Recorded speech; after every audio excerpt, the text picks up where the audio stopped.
The Education Lounge podcast. So when I was planning this particular episode, one of the things that came up was, does anybody actually plan to be a tutor from the beginning?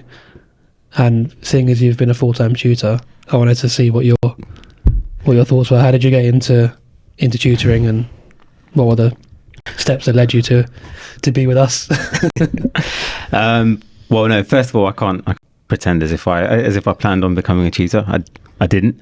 I think I was looking for jobs, and while looking for jobs, I think I just decided to start tutoring as a side thing, and then it eventually I ended up really enjoying it, and just ended up doing it full time. And then I remember there was a day that we were driving past down this road, Mm-hmm. and I was like, oh, there's a tuition centre that's opened up, and I stopped by, dropped my CV. This was back in the good days when like you two weren't here. I've always been here. Yeah, no, but when I came in, you both weren't here. And We must have been away or something. I think your mum wasn't in. So who was here? It was someone else. I don't remember her name. Was she one of the reception? One of the reception. Maybe. Yeah, we've always been here. I mean, I didn't see. In here we have. No, not necessarily. No. Yeah, Because before we had a satellite, and I think I was there quite a lot.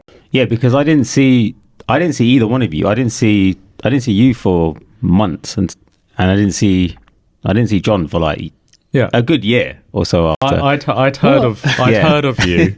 I'd heard of you, but I didn't teach.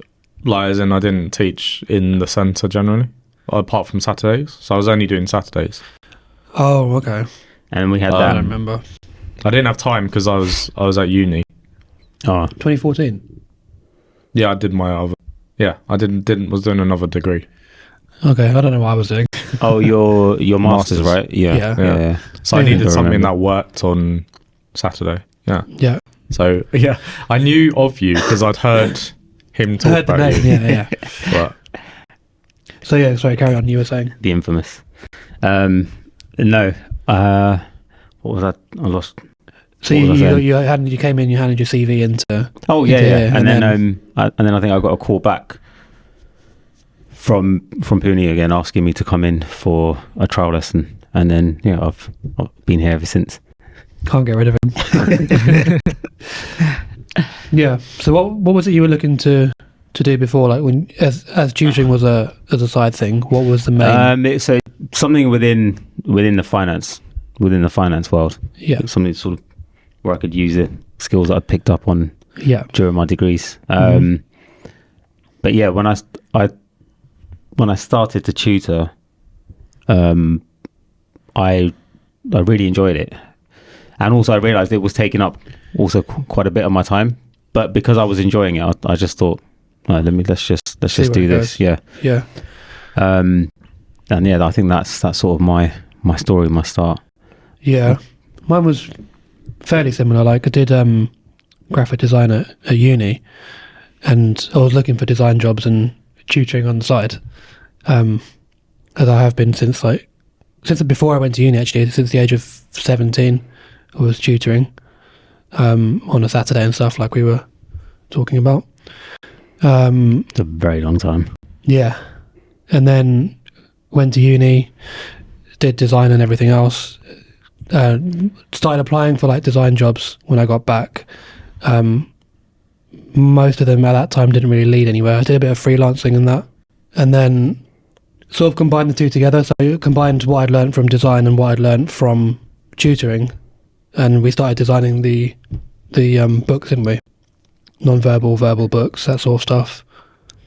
I don't think so, because I don't think you were there at that time. Yeah, I don't think I was there. I did so before I went to Korea, I was like taught in Korea for a while. I came in to write exams for, I think it was GL, was it GL style or something like that? I don't know. I'm not can't remember off the top of my head. CSSE, I think it was maths. So that was that sounds about. Yeah, I think you might be right. That was the first time I was just writing tests. But then before that, I had taught a friend A-level philosophy because she missed the first. So she missed the first year of. So I was trying to help her with her AS year of philosophy. So that was my first foray into teaching. Because I was just helping her during the summer catch up because she hadn't done any of it and she had exams in January. Right. So we went through the entire AS course. I just helped her sort of understand each part and taught her philosophy essentially. That first year curriculum. And then I kind of forgot about it for a while, went off to uni, did my philosophy and classics degree. Then I came back and I decided it'd be nice to do some travelling. I wrote some papers. Then I went off to Korea for a year. Quite enjoyed teaching. So I taught full classes and that kind of thing. Then I came back, started tutoring on a Saturday, and I was doing my master's degree.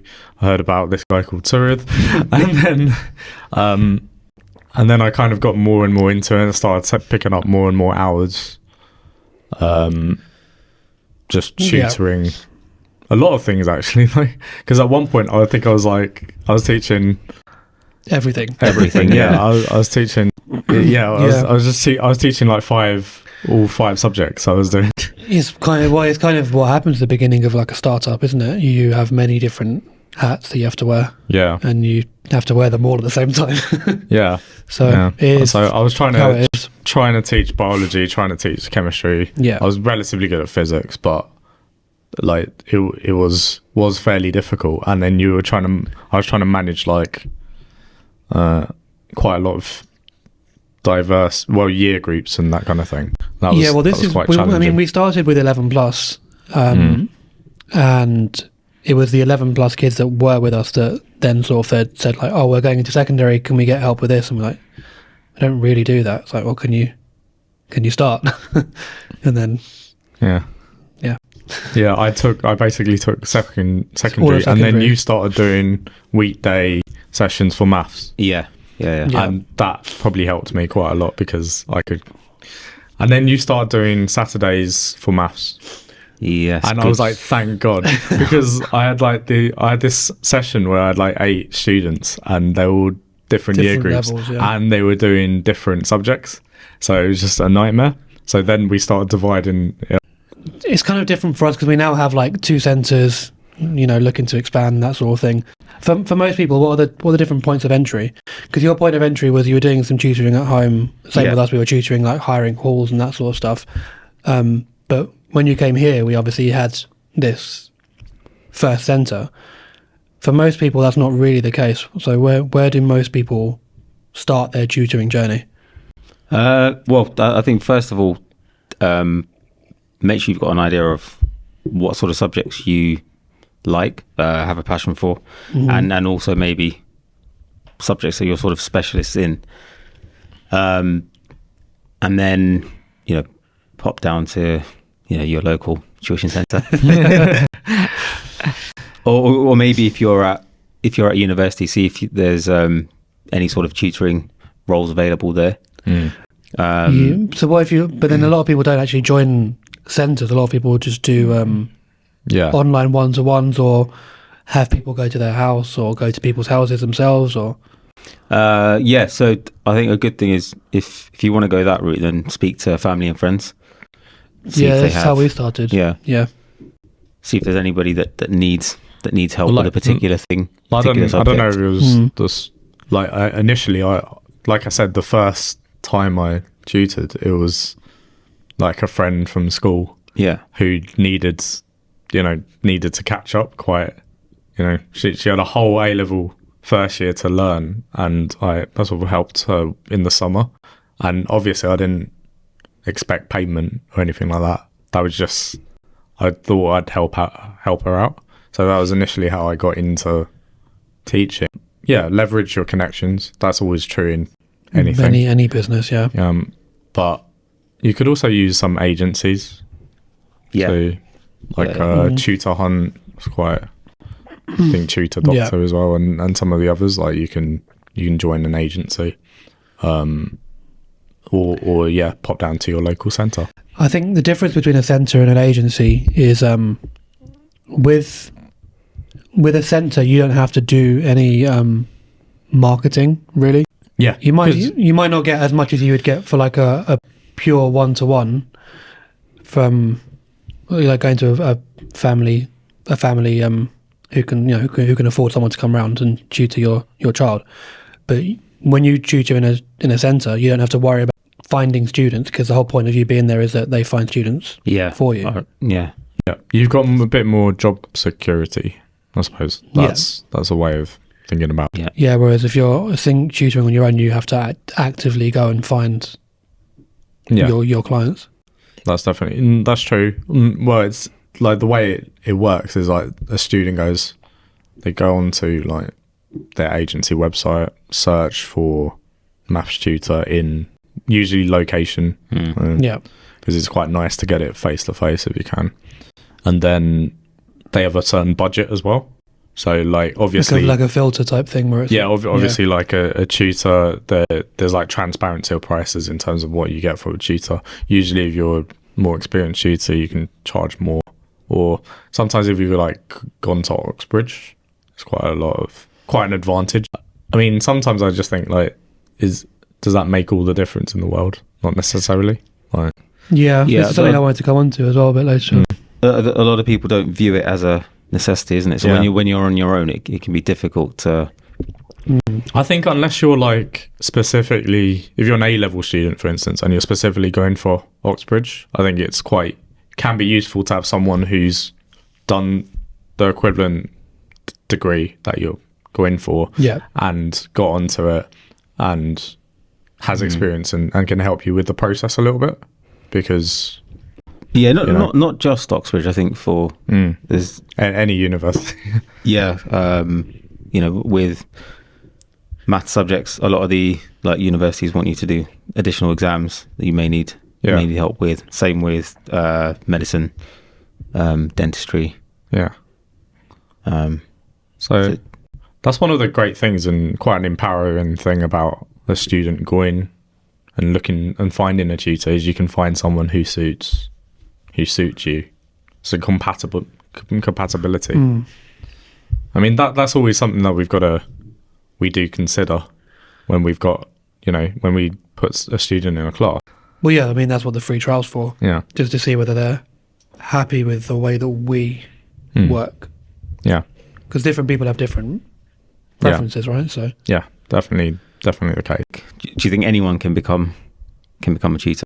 You need a good balance between personability and knowledge, I think, because somebody could have all the knowledge in the world, so they're like an amazing physics tutor, but if they're not able to translate those ideas in a way that your student understands, then you're not going to be a good tutor. And likewise, if you know how to speak to people but you don't have any knowledge, so you need a good balance of that's a both. good point. I think it's quite challenging. It's more challenging than people who aren't in the industry Definitely. sort of know. Because you managing expectations, parents' expectations, giving good feedback, like valuable feedback. Knowing what to look out for. A skill that you need to get good at doing. So you're doing a similar job to a teacher in that way. The thing is, with what we do, it's not just doing what a teacher does, because you also have to be an admin person. You also have to be a salesperson. Yes. No, you also have to be a marketing person. I think teachers have to do quite a lot of admin tasks. Probably admin. But I mean, in terms of marketing, and you don't have to sell. It's a different type. It's a different type of admin, isn't it? I suppose you're managing more of the financial side, whereas teachers, I mean, the head teacher's domain will be with that, managing that, but they're less involved with the teaching side. Whereas a tutor, you've got to manage your client base, you've got to manage feedback, you've got to manage finances, marketing. There's a lot to consider. But then with the teachers, it's like there's a lot more regulation. Yeah. Anyway, so Yeah. It's a difference between being like specialized and not. Like Yeah. with what we do, we have to be able to do several different things. One day you're a website developer, one day you're a photographer, one day it's different. Yeah. But you mentioned about regulations. You mentioned regulations. Yeah. So one of the weird things is that there's no barrier to entry with tuition. What are your thoughts on that? Because anybody can. It's unregulated. There's no barrier. So whether you're good or not, you could say, okay, I'm going to tutor. Part of me thinks there should be a little bit of regulation. Yeah, I'm surprised there isn't. I thought a few 3 or 4 years ago, I thought, yeah, there's going to be something coming in soon. Especially when the size of the market was, what, 2 billion? Yeah, it's about 2. I think they originally thought, so the Sutton Trust thought originally, though, it's about 6 billion. Yeah. But I think they've considered it an overestimate. However, I am thinking the market's a lot bigger than people think because there's so much undeclared earnings in tuition, because for many people it's a cash business. With the size of the market being that big, you would expect there to be some sort of regulation. There's an underground economy going on with tuition, yeah. And that is a concern. Safeguarding's a massive thing, isn't it? Like, obviously you're dealing with children. It's childcare. Yet there's no sort of mandatory regulation in place, really. No. What do you think should be in place? I mean, some things that we think should be in place, we do anyway, just voluntarily. Like DBS. DBS checks. We do Ofsted, Tutors Association. Well, I know I don't think that's as necessarily as important, but definitely a DBS, because you're dealing with. I think DBS is the basic. Like, you need to have that. Yeah, I would have thought that would make sense as just one. Like, if they could just do one thing to improve the tutoring market, it probably would be to make it mandatory to have a DBS. Yeah. And if they made it like. With any change in regulation, you want it to be as easy as possible to do it. So I think like making it easier to do, quicker to do, and but in my experience, generally DBSs can be a little effort to get done. Yeah. Well, you found this the other day, didn't you, when you did? Yeah. Yeah. So what happens when you're a random person who's tutoring from your home, from your dining room table? How do you regulate that? You can't. Like, I do think it's something that a parent can, like, if you're a parent, you can request you can say, like, look, it'd be great if you could show me some, like a DBS of some kind or something like that. Sometimes parents ask for things like they ask to see qualifications. I was just going to mention that. I think that's important, not as in having a background in the subject that you teach, because we've had, like, I've had it where, I've had students come from elsewhere and, they've been taught by people who aren't necessarily specialists, and then they've been taught something which is just totally wrong, and I'm like, no, that's not correct. that's actually wrong. I don't know. I kind of have a. Sorry, go on. I think having a qualification in the subject you're teaching, it just gives you've got that sort of seal of approval. So you know your subject. But then at the same time, you do get people like yourself maybe who do extra reading on certain things and certain subjects and topics, and so that can help too. I think, like, obviously you want to reach a high level, and so you're able to sort of teach the material that you're. Yeah, this is what I was going to say, because I think I'm able to teach the material that I teach. Yeah, I'm not a specialist in any of the, like, I'm not a specialist in maths or in primary teaching or. Yeah, there's certain things that I've taught that I've been uncomfortable delivering. Yeah, in a sense. Yeah. But because you have to do what you have to do. Yeah. So you have to look in. So if you're teaching like biology, not a subject I've ever been particularly fond of. Same. I do appreciate it, but like I've never been particularly good at it. But if I have to research, if I have to teach something in biology, I will do research and prepare. So I've a pretty strong understanding of what they need to know. Yeah, but I can carry it out. this comes back to being personable and being able to. It's not all about the knowledge. It's like if you know what you need to know, but you're able to explain it in a way that child gets. Yeah. That's way more important than knowing everything about biology and not being able to communicate any of it. True. I did like the personal relationship that you have with your students is critical. Like it's critical because you can have all the knowledge in the world, but if you can't, if they don't like you, if they just don't get on with you, they don't like the way that you explain things or anything like that, then which does happen. You need to be quite skilled at quite a lot of things, I think, to be an effective tutor. So like I said, most people came to us at the beginning for 11 plus, and we sort of grew into starting secondary when you came on board. What at this point in time, what do most people come to us for? And then what do they sort of, once they've finished with us, what happens to them? What do they end up doing? We still have a large majority coming in for 11 plus, so wanting to get into, grammar schools, independent schools. Yeah. We have a large percentage that come for GCSEs and then maybe a smaller percentage that do A-level subjects with us. But that seems to be growing as well now. Yeah, it's the same people, same effect that we had with the primary into secondary. It's like they're staying on for... Yeah, it's quite cyclical, isn't it? Yeah, but they're all exam related. So we do that. We do. I guess we've got a few people that do come to us just for general, like, to keep up, sort of. I mean... Rather than just exams. One sort of nice thing about tutoring, and I imagine it's the same with teaching, is when the students are younger, they tend to ask us, about good sort of career path to take. Yeah, I've had that.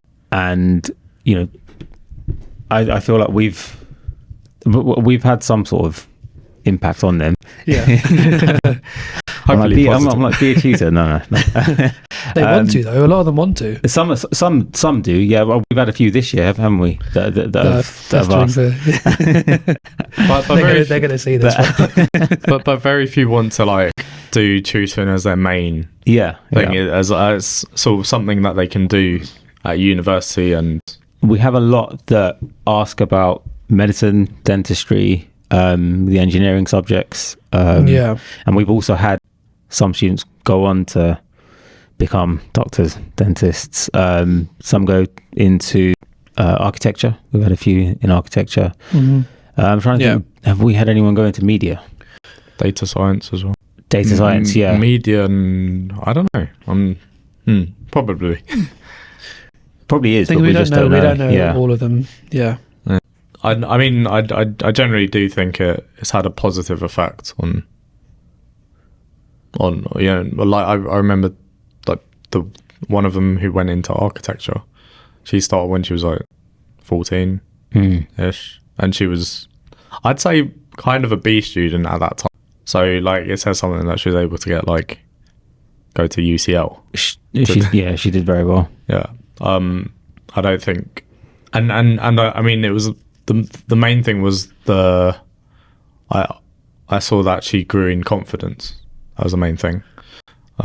That's always that's the best thing about tutoring, is when a child or a student grows in confidence.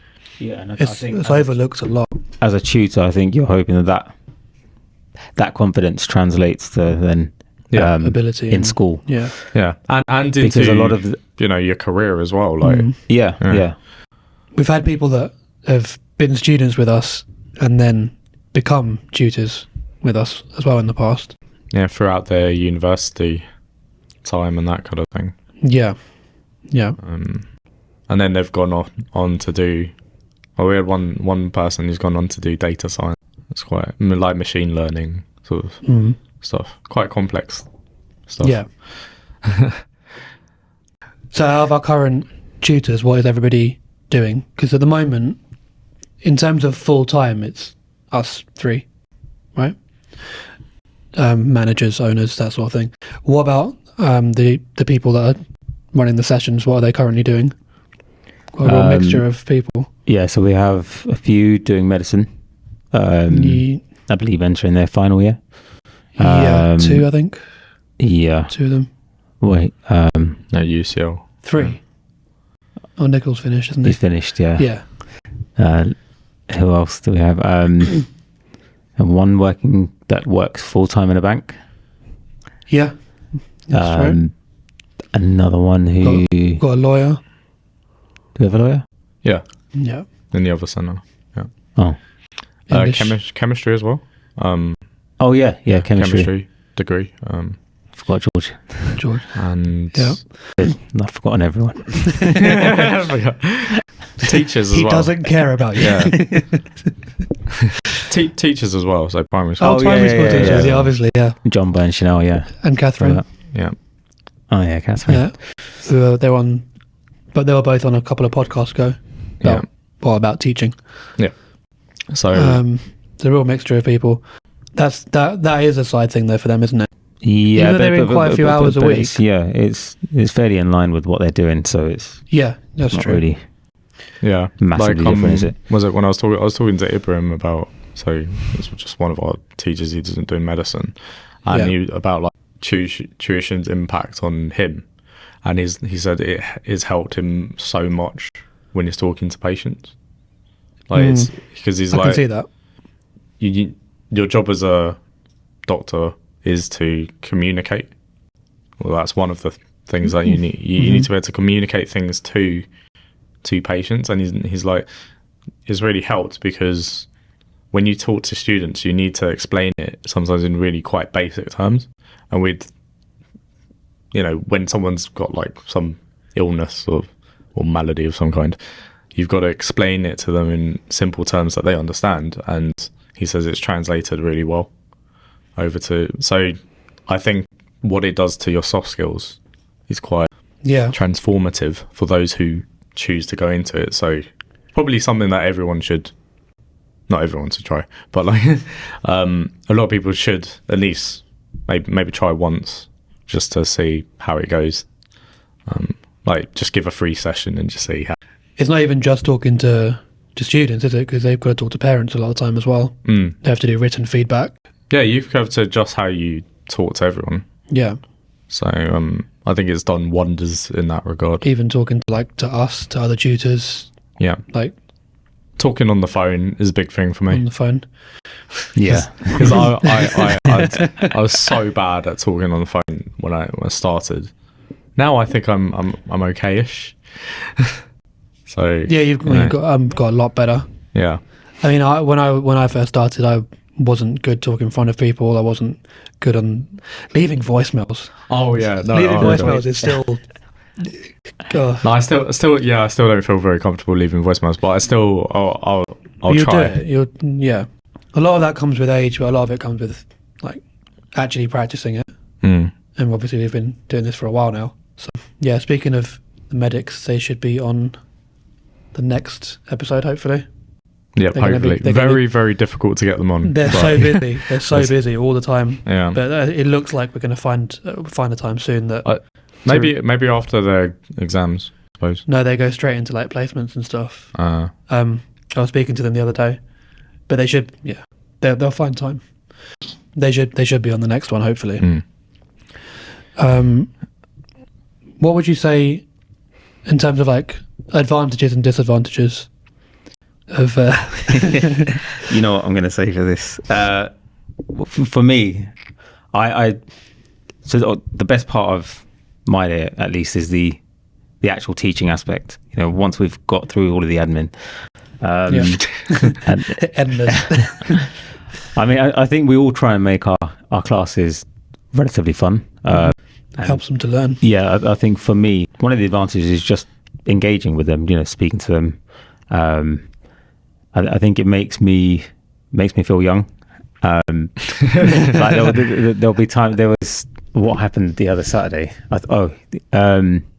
yeah, the other Saturday, I think one of the kids was like, I think looking at the answers, looking at the answers in the pack, and I think some of the other kids picked up on it, and they were like, "Oh, that's sus." Because when we were going through the answers, I think there were, well, two of them were getting everything right, and I was like, okay, like I tested them, and then the kids were all like, "Oh, that's sus." And I was like, "What? That's sus." So I was like, "What do you mean?"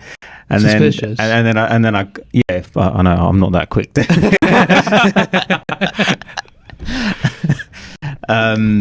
So yeah, so I learned a new word, and you learned part of a new word. what? Yes. So now I say, I like John's quite sus. I don't know if I'm using that right, but Depends what John's doing. If he's doing something that's suspicious. And then the other one, the other one was Riz. They were during the break. They were talking about Riz, and I was like, "What are you talking about?" And they were like, "Oh no, they were saying one of the other boys has Riz," and I was like, "What are you talking about?" And then they just started laughing and giggling. And then one of them told me after, and I was like, "Oh, okay." Project has. Wait, do you know what it is? I don't know this one. No, educate us. I generally know most of them. I don't know this one. I think we should let people in the comments tell you. See, I pick up on these things because of them. You took your secondary. They're all No. These were primary school kids. really. Yeah, these were the year 5s, Wow. and I thought that's very strange. But I'll let you. I'll let you Google. No. I'll have to find out. It's a good Normally thing. I know most of them. Yeah, I'm surprised you haven't heard that. I've Because now that I've heard it, I hear it. I seem to hear it even more often now. It's weird, right? Because with what we do, the kids that we teach stay the same age. Because once one lot leaves, another one comes in, and you're constantly with year 11 children. Yeah. But we get older each year. Yeah. It's really weird. That's like, one of the disadvantages. So strange. Like, it's like who you teach doesn't change age, but you do. You're reminded of your age. Your age, yeah. Quite a lot. Yeah, I've been noticing it more recently. I never used to.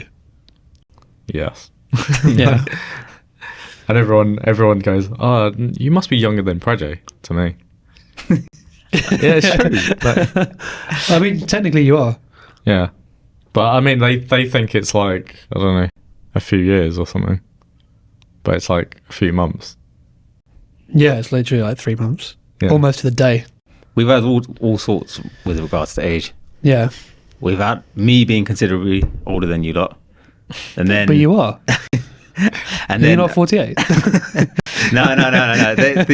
The funniest was when the year 11 said that Project was. There's two, yeah. I was surprised.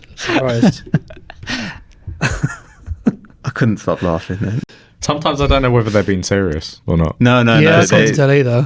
No, they genuinely were. They thought he was. They thought he 40. was in his fourth.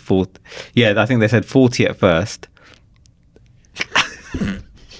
And then one of them was like, "What? I thought he was 48." Well, no one said 48. Natalie said 42. No, she didn't. Did she say 48? She said 45. She said 45. Whoa. that is sus. But to be fair, I've got told I was 57, which was by one particular student. I know she was messing about. Yeah. But what you realise is some of them don't have any concepts of scale, Yeah. like age. Or they got it right completely. I don't know. Maybe you act like a 48-year-old. Maybe. I have to count the rings on my hand to see. Like a tree. Like a tree, yeah. So is that an advantage or a disadvantage? It's a bit of both, really. It kind of keeps you young, but also reminds you how old you are. I don't know. What happens when we actually are 48? Yeah. That's scary, isn't it? Yeah, because we'll still be Yeah, I can't. teaching the same age group. No, it's like weird though, because I feel funnily enough, as the kids get older, it gets advantageous to be nearer their age, and when they're younger, I think it helps to be further away. Yeah, like as in, I agree. When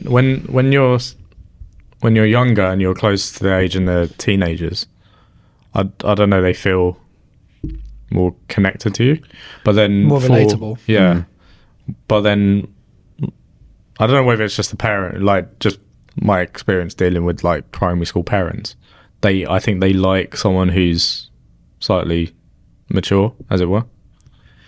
Do you think it's just to control behaviour?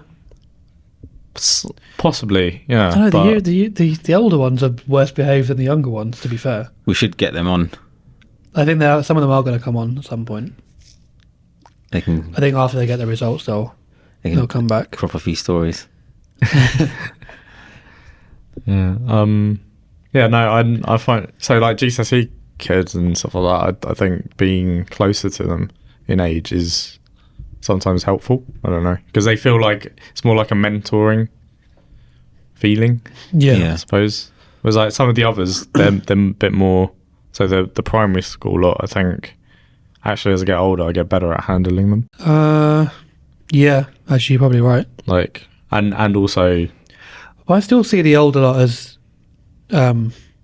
seeing us as mentors, sort of thing. Because they ask me a lot of questions about like what to do next, like career and like all that sort of stuff. what advice do you give? I say start something as soon as possible. Start your own thing as soon as possible. Because you went down that route. Partly, but even if I didn't, I just think it's good to start your own thing and know how things run. Kind of similar to what we spoke about last time. But then couldn't you say, you could also say, like, if you enter into someone's business and then you understand how that works, then you'll learn without as much risk. Yeah, the best thing to do is to enter into a startup, because you will see how everything works. Or a small business, like similar to what we're doing here. If you go straight into, like, I don't know, NatWest, for example, you're not going to see how everything runs. Yeah. But if you come in here, you'll see us working on finances, you'll see us working on social media, you'll see us doing this sort of stuff. Like, you'll see how a business actually functions. And if you can pick that up at a young age. Yeah, because you see more aspects to the business. Whereas, like, as the business grows in scale, it's like you see less and less of it. Yeah, because you get more and more team members, and each team member becomes more specialised. Yeah. So that's one thing I say to them. Like, if you have an interest, like, start now, as early as possible. If your family, if anyone in your family as well has a business, I'd definitely recommend, like, try and, helping them out or something like that. Like, just to understand how things work. Yeah, because it's what we do. We do tutor, like, the actual subject that they come in to teach, but there's so much more to it. There's so many other think about how many other things people have asked you apart from maths. Yeah, I've heard all sorts. All sorts, yeah. So I see that as part of our role. Yeah. It's like, even, the architecture student, she was asking me about, like, what do you think about that? And I was like, yeah, no, that's a really good field to go into. So, yeah. I did think of a fairly big disadvantage, which we have spoken about before, which is your work time, where your classes are literally the exact times where nobody else is working. Yeah, very. It's the inverse, because when everyone's at school or at work, you can't tutor during the day, really, unless you utilise, like, time differences across the world or something. So it's evenings and weekends. So when we're at work is when everybody else is not at work. Yeah, that's one of the biggest disadvantages, I would say. No, I agree with that. I think there are times where, like, I've wanted to go out and I can't because I'm I'm working. Same. And ending late is the main issue. Yeah. Like, what time do you normally get home? Because I live about 1 million miles away. Usually about 8 something. 8. Yeah, usually about. between 7:30 and 8, depending on the day. 8 o'clock mostly. But like some people, like they tutor really late. Like so they some Yeah. some people like because they've got, I don't know, A-level.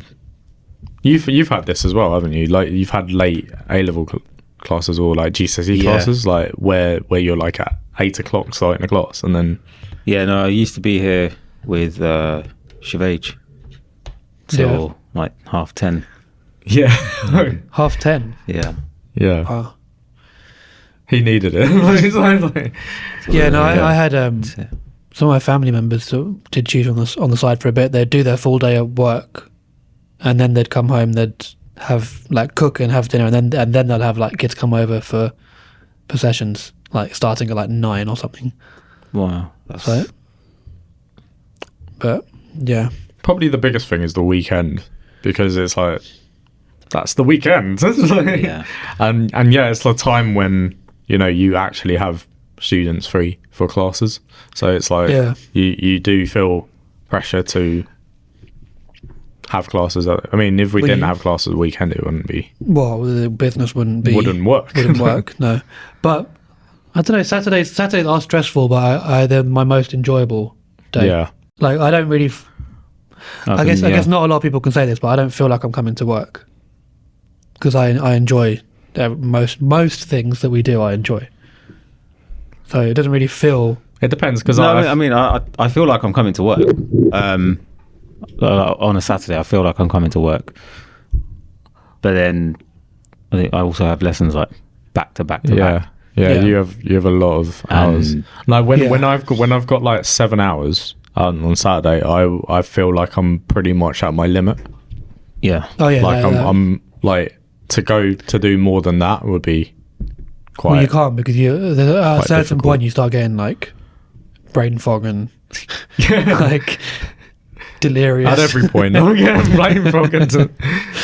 Yeah. Also like school holidays, because that's actually a good time to get students ahead, is during holidays and half terms and things like that. But then everyone else is out sort of, I don't know, having holidays or whatever. So you feel like there's not that much of a break for the whole year. And that's difficult. No, there's a couple of weeks at Christmas, but that's about it. That's especially true in the centre, whereas if you have, as one of the disadvantages of choosing a centre as opposed to being completely independent, because you can choose your hours a lot more. Yeah, I guess so. It's different for us because like we'd have to just find cover. Like we're all both away at the same time in July this year, so we're gonna have to figure out Cover who's running what. certain classes. If you factor all of that in, you'd realise it makes it seem as if it's very difficult to make a career out of this. Like if you factor in the times that where you can actually tutor and bring in the most income. Well, think about it. It's like it's a very good rate to pay when you are tutoring, but like you've got a lot of dead time. So as in it actually makes a lot of sense for a student to do it as a side hustle, because it's ridiculously efficient for Time, the time that goes in versus the money you get. Yes. Yeah. Is better than a lot of other sort of student jobs, I think, in that way. Yeah, and with a lot of them, they already have the knowledge.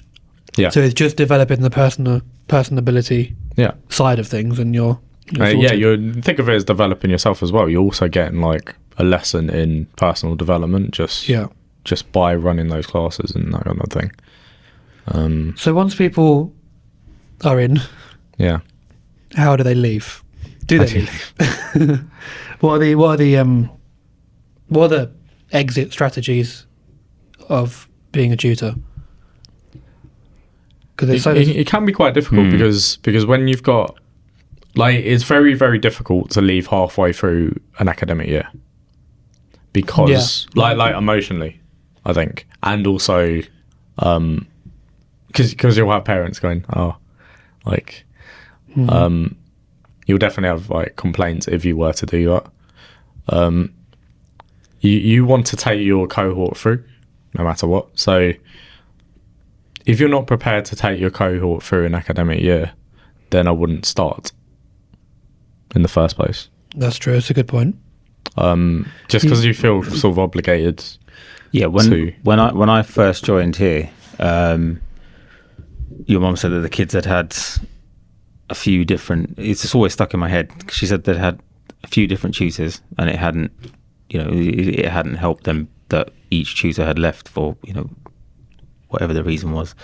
So when I came on board, I made sure that I was never going to leave. I made sure that I was there with us forever. I'm still here. Now. You get like blocking out the academic year for your students is important because it's what we say to them when we hire new tutors. It's like, you need to give us a couple months notice at least, but you need to see it through until they've done their exams, August, whatever it is. Yeah, because they need that June. consistency and that they also need to form a bond with you, and that can be difficult if you've got this conveyor belt of tutors.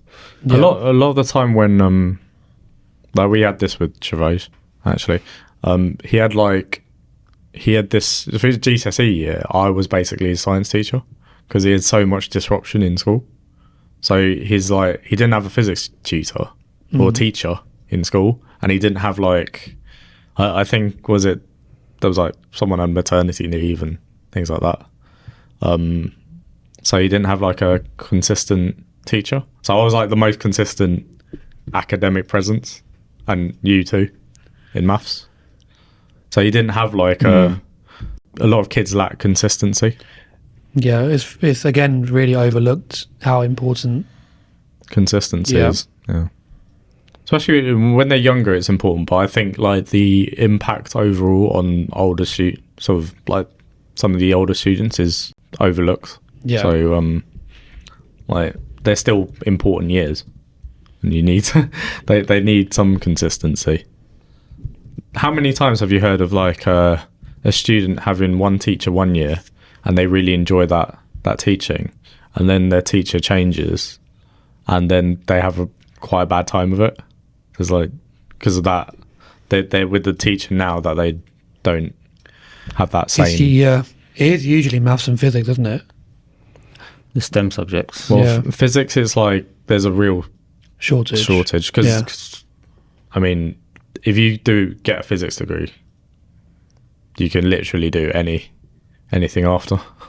In terms of if you wanted to go into data science, it's pretty common for my friend who did a PhD in theoretical particle physics, and all of his friends they didn't go into physics, they went into data science and that kind of thing, because it's quite an easy transition. So how far can you take tuition? Because the way that I see it is you can either just do it as a side thing alongside your degree, and then you can stop and do something become a medic or whatever you're doing as your main thing. You could continue tutoring even alongside that, or you could take it to the level that we've taken it to, or you can go further. You can set up your own centres and you can leave it at one centre, or you can leave it running yourself, running 2 or 3, or you could do what we're going to be trying to do, is franchise the model and have centres around the country, around the world. Yeah. So there's a really big scope for what you could do, right? Yeah, tutoring I think is it's probably one of the most adaptable careers in that sense, and in that I think there's quite a lot of exit paths, because you can leave at any level. Yeah, you as in if you're going into medicine or something like that, you might not have time to tutor, and then you could leave tuition, or you could use it to support your low salary as a junior doctor. So and you can take it up at any point again, or leave it. But I do think it is important, to carry your cohort through, as it were. If you start tutoring someone, be responsible. I think for that particular path, which one? Sorry. in terms of setting up more than one centre. Yeah. But probably overall anyway, for being a tutor, something you're probably good at is having strong organisational skills. Like, I think, whereas like I don't particularly, but I think you do need strong organisational skills To do like, that, yeah. to manage. There's a lot going on, isn't there? Yeah, to be able to manage everything. Yeah. So I think that's something to consider. Like, if you're maybe someone who's not very well organised, then But that's where going into try and that's where going into a centre would help, right? Because you're not Yeah. the one doing the organising. You're just like, okay, I've got to turn up here from 5 to 7, yeah, and then that's it. You're outsourcing the organisation stuff to people like us, right? yeah, The more students you have, the more difficult it is organisationally, isn't it? Because you've got to manage more people's time. Yeah. So even if you're an sort of private tutor, like not affiliated with a centre, if you have a large roll of students, like you will feel there is a lot of organising. Yeah, I think the advantage of running a business or having a centre or something is that you can obviously build up an asset, because your clients on your role, that becomes worth something. Yeah. It's a bit like setting up an accountancy firm or something like that, and then having a roll of clients which you can then sell to your next to the people who take over, like new management. There's sort of quite a lot of potential if you run a centre to actually utilise that. But if we go down the franchise route, there's even more that you can sell at that point. That's if you're the franchisor. Franchisor, yeah.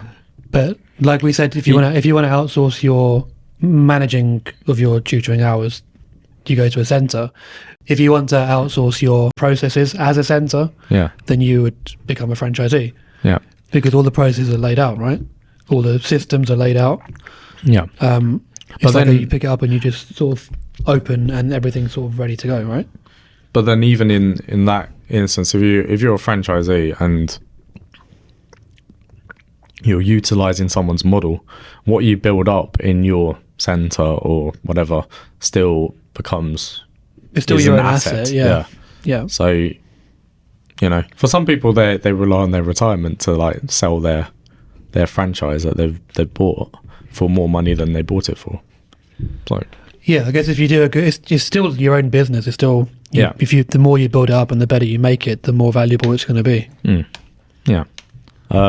So I think that's kind of like that's like the high level exit plan. Yeah. But for the majority of tutors, it probably isn't how they generally exit.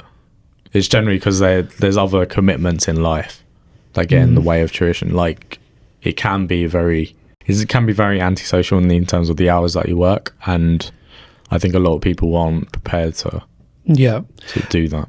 But if you're doing it how we're doing it, in terms of like going down this franchise route and that sort of thing, it's antisocial in the short term, because in the long term we're not going to be running 7-8 hour days ourselves. That would be managed by somebody else, wouldn't it? Well, you'd be working at probably different times as well, because you would still have long days, but just the tasks might be different. But the tasks wouldn't necessarily need to be done in the antisocial hours, is what I mean. Yeah. Yes. Yeah. No, yeah. Like a lot of it could be done from home or from another office, or You can set up a completely online tutoring business as well. I mean, I feel like your client base is less sticky. I don't get it. So as in like the people become invested in the tuition centre, so like people actually enjoy coming here. So it's like brand loyalty type face to face. Yeah. I think face to face is better anyway. Yeah, but online tuition is less sticky in that regard, because you have many of the advantages of remote working, but you get all the disadvantages too. If you are doing it online, like think about how many overheads we have to run somewhere physical like this. All the little Yeah. things you have to think about. Yeah, no, it's very attractive. So I constantly think about that. yeah, Like, but I do think from having to do online during lockdown, I do think face to face is just better. Yeah, it's superior. much better. It's like 70-something% of your communication is non-verbal. No, I definitely, I don't think it did good for anyone. No, it was just the only option at the time. Yeah. You're right, you seem to have... Yeah, just I'm join us starting to next get time. sleepy. Stuart's going to have a nap. Yeah, no, I'm starting to get sleepy. I don't know. Okay. You know, they're thinking of reintroducing bears into the UK. I have a comment. But What a terrible idea. Thank you for joining us on today's episode. We'll see you next time.